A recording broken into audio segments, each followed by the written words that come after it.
Why should you be given a pardon? What's your case for having a pardon? This isn't about me, it's about us. But the public, by and large, cares about these issues far more than I anticipated. And so it's led to this wellspring of support that I'm incredibly fortunate to receive.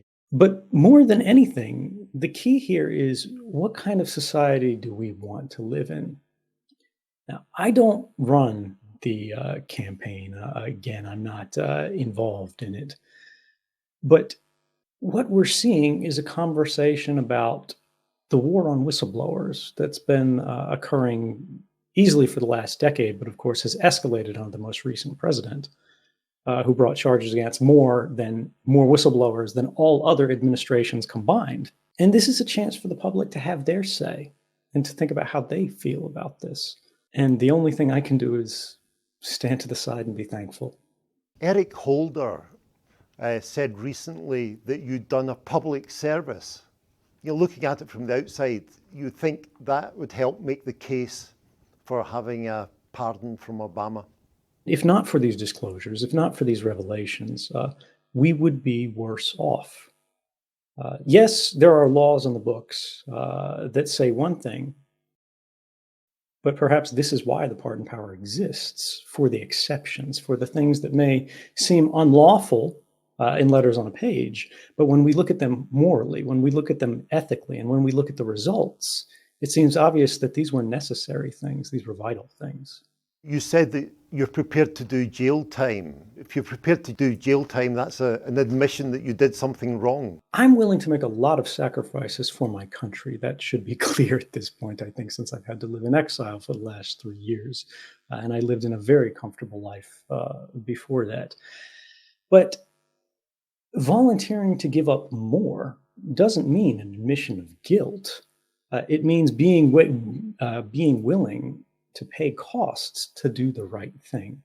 And ultimately, I think our country is better off if the government feels comfortable as we feel comfortable, but only in the right way. What I won't do is I won't serve as a deterrent to drive away whistleblowers, to shut the public out of the room in which our democracy takes place. When we were in Hong Kong, you spoke about the dangers of mass surveillance. It seemed benign, and the idea of tyranny seemed kind of far-fetched. But now recently we had Donald Trump say, I wish I had these sort of phone hacking powers. I think he said, honestly, I wish I had that power. I'd love to have that power, to use the intelligence services to spy on political opponents. I think this is less about a particular presidential candidate, even though we have an unprecedented race in terms of the sort of authoritarian policies that are being put forward, and more about what we're not hearing. We don't seem to be hearing much about the Constitution during this election. Nobody seems to be talking about the rights of the public.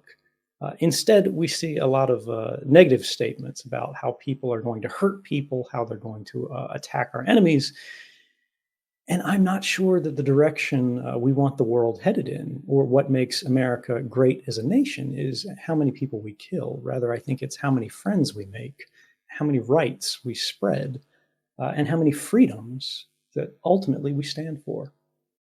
Do you think Oliver Stone's movie has the power to change public opinion in the States?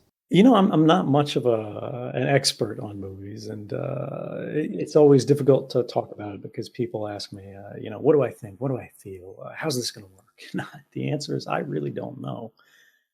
I've always been a little bit allergic to media, but I feel like I have an obligation, given I've been placed on sort of this platform with a voice, that I should use it to try to get people talking about the issues. But media, the way that we tell stories sort of around the world, the way we get people to think about things, even if we go back to fables, is through characters. So the idea that I'll be used as sort of a mechanism to get people talking about what surveillance means today and how it affects their lives and what they can do to exert some influence and maybe changing the direction of the world toward a better place. That's something that I'm happy to be doing, in fact, proud. Is the Snowden movie a sort of marker? It's 3 years on, and maybe after the Snowden movie, things will go quiet. When I came forward in Hong Kong, as you recall, I was really hoping that I could avoid being the topic of conversation. But the media wouldn't let go because, again, they wanted those characters. They wanted to be able to tell that story. I don't think the importance of these issues has diminished. And I think the conversation will continue.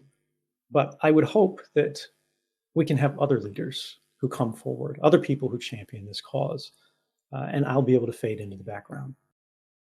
Ed, many thanks. Thank you so much.